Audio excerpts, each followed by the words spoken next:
Magandang gabi po, Luzon, Visayas at Mindanao. Sa kanya mismong State of the Nation Address, iniutos si Pangulong Bongbong Marcos ang pagbabawal sa operasyon ng mga pogo sa bansa, epektibo mula ngayong araw.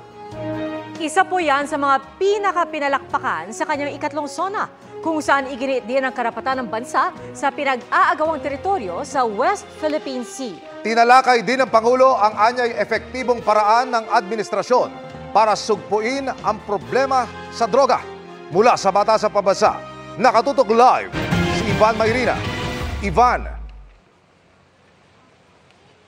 Mel, Pia, Emil, ilang buwan ang inaabangan ang posisyon ng Pangulo sa mainit na usapin ng mga pogo sa bansa.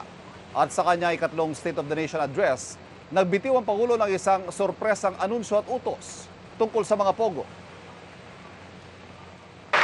Effective today, all pogos are banned.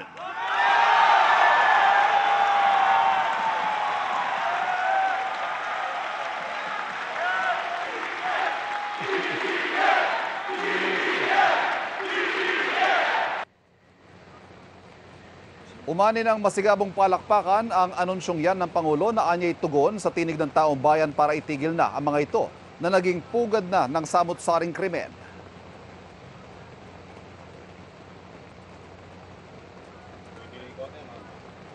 Ngayon po, naririnig po namin ang malakas na sigaw ng taong bayan laban sa mga pogo. Disguising as legitimate entities, their operations have ventured into illicit areas furthest from gaming, such as financial scamming, money laundering, prostitution, human trafficking, kidnapping, brutal torture, even murder. The grave abuse and disrespect to our system of laws must stop. Kailangan nang itigil ang panggulo nito sa ating lipunan at paglalapastangan sa ating bansa.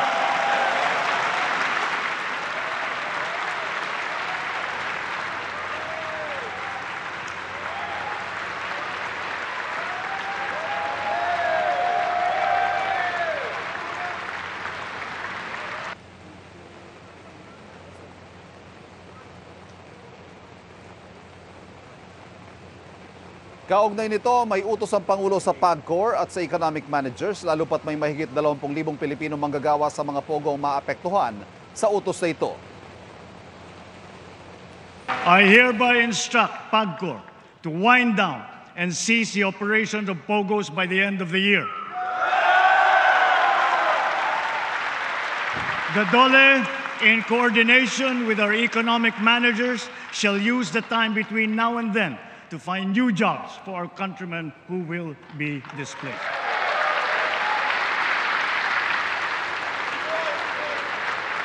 May panawagan din ang Pangulo sa mga kawani ng gobyerno at gayon din sa mga mamamayan para magbantay para sa tuluyang pagsugpo ng problemang nilikha ng mga pogo. To solve all the problems that we have been suffering under, all officials, law enforcers, workers in government, and most of all, the citizenry, must always be vigilant, principled, and think of the health of the nation. Let me end by recalling the words of a great man. Let not anyone pacify his conscience by the delusion that he can do no harm if he takes no part and forms no opinion. Bad men need nothing more to compass their ends than that good men should look on and do nothing. Ang mga salitang yan ay sinabi ni John Stuart Mill, isang philosopher at naging Member of Parliament ng United Kingdom. Samantala, bagong utos na yan, isa pang umani ng palakpakan mula sa may 2,000 nasa loob ng plenaryo nakinig sa SONA ng Pangulo ang muli niyang pagtindig sa karapatan ng Pilipinas sa West Philippine Sea.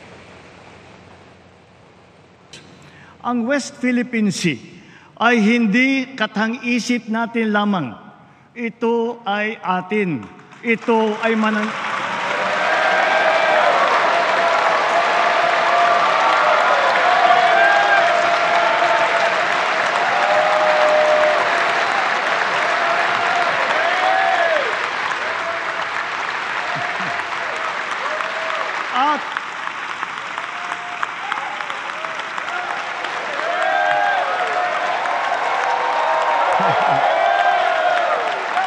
At ito ay mananatiling atin hanggat nag-aalab ang diwa ng ating minamahal na bansang Pilipinas.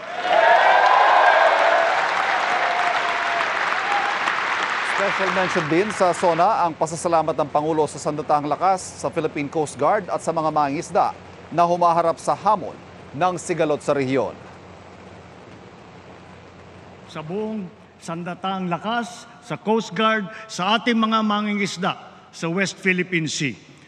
Tagapin po ninyo ang taus-pusong pasasalamat ng buong bansa dahil sa inyong ginagawang pagmamatyag at sakripisyo.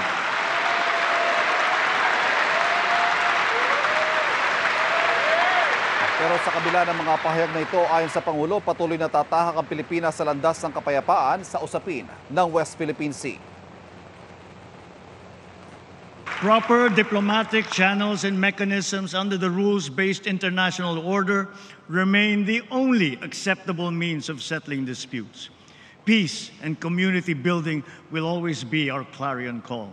We continuously try to find ways to de-escalate tensions in contested areas with our counterparts without compromising our position and our principles. I know that our neighbors too are doing their best to make this work. The Philippines cannot yield.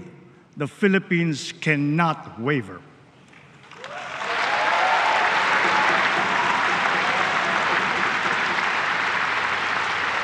Nabanggit din ng Pangulo ang usapin sa war on drugs na naging sentro ng kampanya ng sinundan niyang administrasyon ni dating Pangulong Rodrigo Duterte. Pagmamalaki niya, epektibo raw ang kanyang kampanya kontra droga na tinawag niyang bloodless. Our bloodless war on dangerous drugs adheres and will continue to adhere to the established 8 E's of an effective anti-illegal drug strategy. Extermination was never one of them.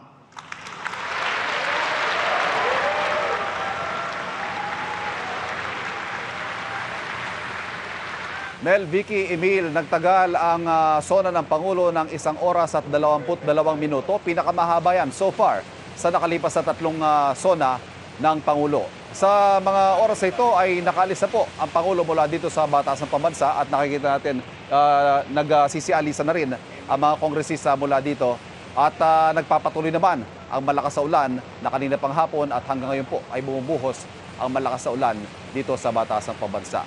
Balik sa iyo, Emil. Maraming salamat, Ivan Mayrina.